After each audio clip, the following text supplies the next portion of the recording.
All right, good morning. So diving right into the what's due when here.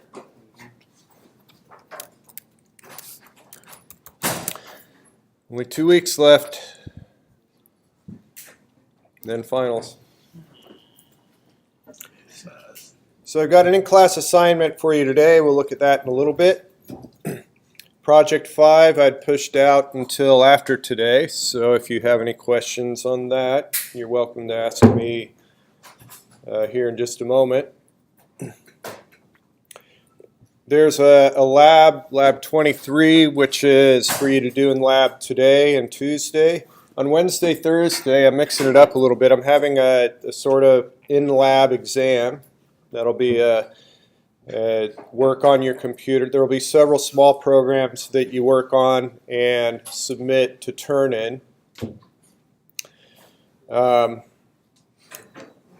so that is a quiz / assessment / exam of sorts. So you definitely want to be there on Wednesday and Thursday if you want credit for that. And I think that's all that's here. What about you all? You got any questions for me? Yes, in the back. I'm getting this weird lead over situation.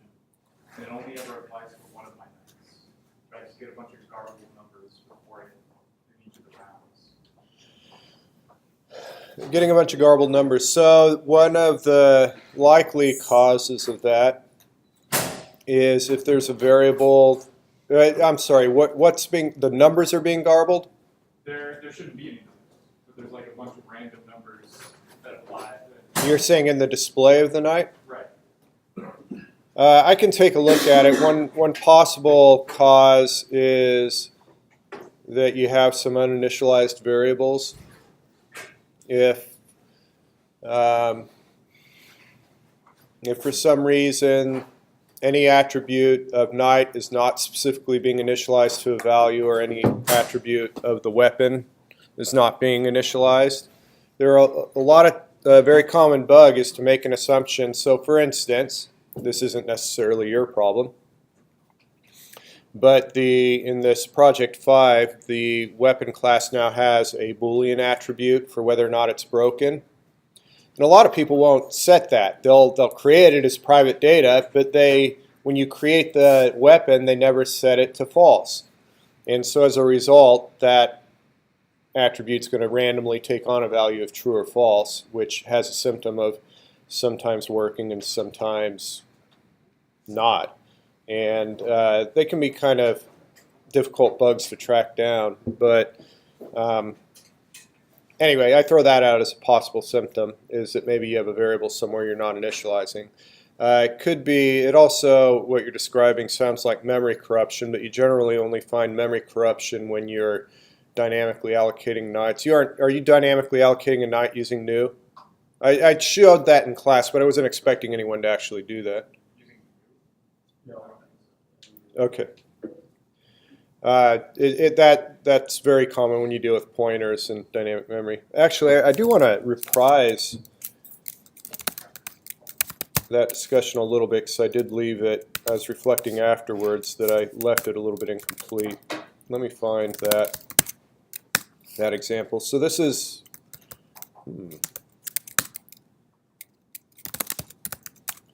looks like here it is.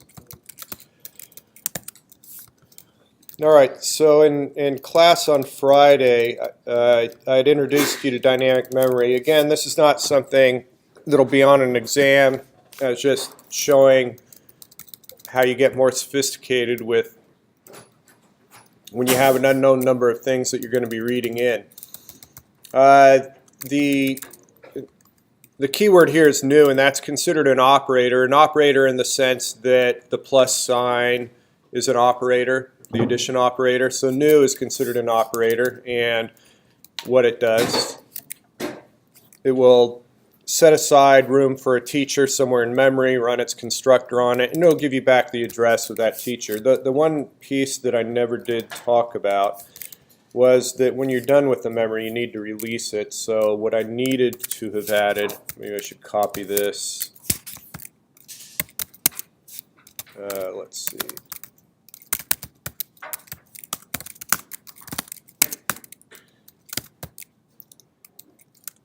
Is once you're done with it, maybe I'll put it here, I need to specifically release the memory.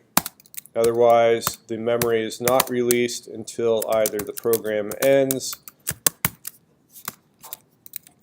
or you release it yourself. There's another operator called delete.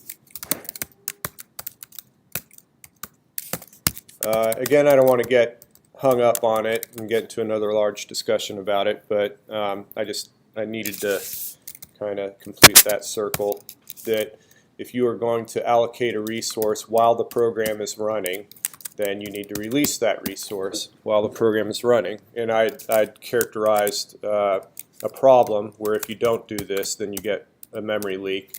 And if that's something like, and the example I gave was a few years previously, you have your computer up and running and you've got some web browser running, and for days and days you have it running, and you gradually find that your computer is starting to bog down and get really slow, and what's causing that is that web browser has a memory leak. There's the programmer, one of the programmers on that project had failed to release memory when they were supposed to, so that web browser would periodically hit this line of code and allocate a little bit more memory and a little bit more memory and a little bit more memory, and it's never released, and gradually that one application ends up eating up all the memory on your system, and things get slower and bogged down. So they do definitely cause problems, and they are the single most common bug in software. All right. Anyway, before we dive into today's assignment, do you have any questions for me? All right. Then let's go ahead and take a look at today's assignment. It's a little bit more involved.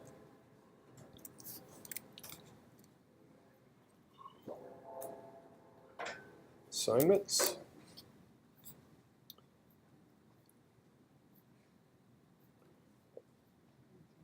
Assignment 17, Braille.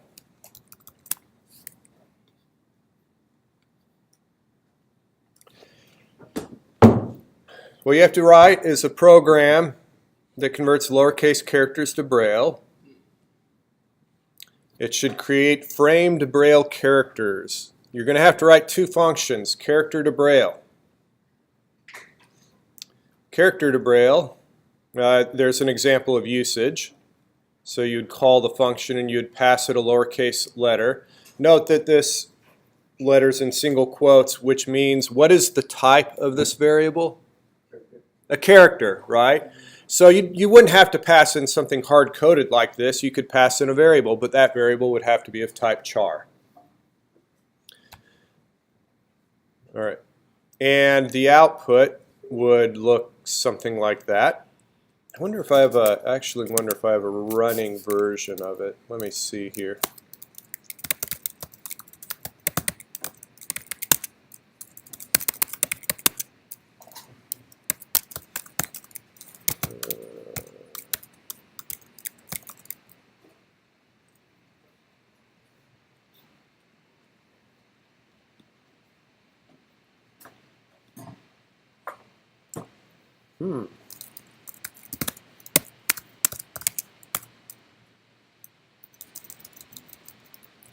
So this is, did I actually put this in here? Is that what I'm looking at?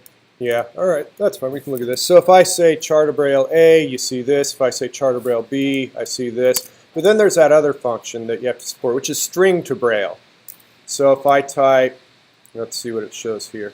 A, B, C, D, E, F. This time it's a string. I pass the string in, and the output looks like that. It looks a little bit easier on the right. This is an example. These aren't the same strings, but whatever this says, passed in as a string, that gets printed out.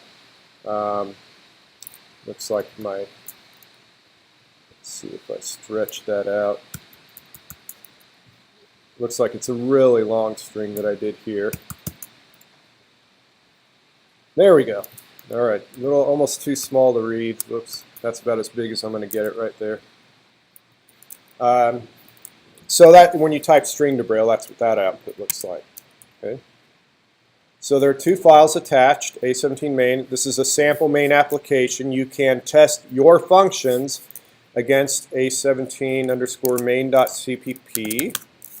Let me make this bigger again. A17 main.cpp. And you'll note that the Braille is not expected to support spaces in the string to Braille.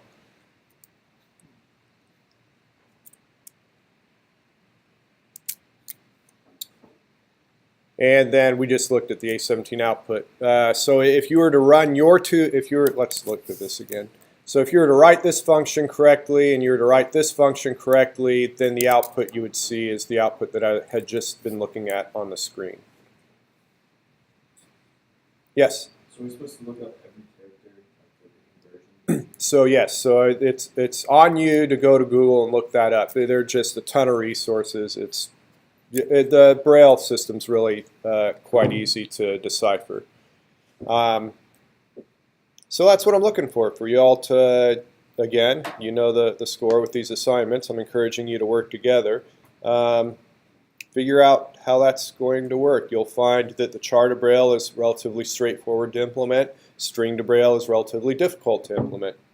And once you get in it, you'll understand why it's more difficult. So any questions on what I'm asking? I'm not putting any particular design restriction on you. You can come up with whatever restriction you want. You could easily see like a switch statement or an if-else statement that has 26 cases for each letter of the alphabet. There are certainly ways to keep that shorter. For instance, in the char to Braille, let me bring up that output again. If I look at this part of the character, so you'll note there's the frame, there's the top frame, the bottom frame, and then there's 1, 2, 3 positions. Okay, so they're really only, this is like 6 pips on a die. There are only 6 possible positions for you to have an asterisk. So if I look at this at a line by line, there are only 4 possibilities for this first line: an asterisk on the left, an asterisk on the right, nothing, or 2 asterisks. Right? There's 4 possibilities, and there are 26 letters.